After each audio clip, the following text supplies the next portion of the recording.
खरं तर बाळ पहिल्यांदा कुठे निर्माण होतं, तर ते विचारांमध्ये निर्माण होतं एक्झॅक्टली. आणि त्यानंतर ते गर्भात निर्माण होतं. भारतात दररोज 80,000 बालकं जन्माला येत आहेत.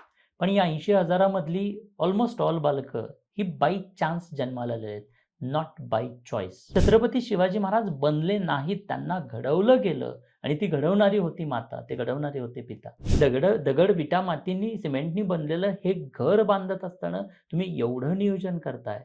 मग स्वतःचं वंशाचा दिवा म्हणजे तुम्हा पती-पत्नीच्या प्रेमाचं प्रतीक एक जिवंत व्यक्तिमत्व आपण निर्माण करतोय.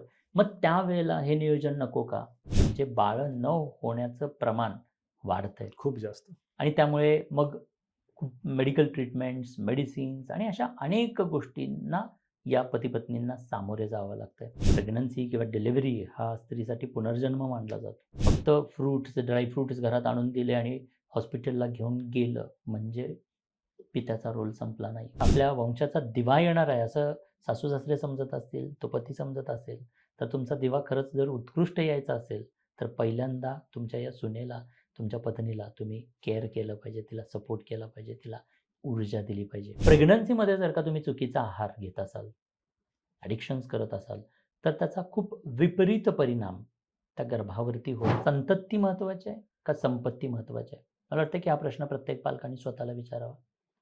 ज्यांना संपत्ती महत्त्वाची आहे, त्यांनी मला वाटतं की बाळाचा विचारच करू नये आणि ज्यांना संतती महत्त्वाची वाटते, त्यांनी मात्र संपत्तीचा विचार करू नये. पण गर्भसंस्कार हे ती महिला किंवा ती स्त्री गर्भवती राहिल्याच्या नंतरच सुरू होतात का आधीपासून प्रोसेस आहे?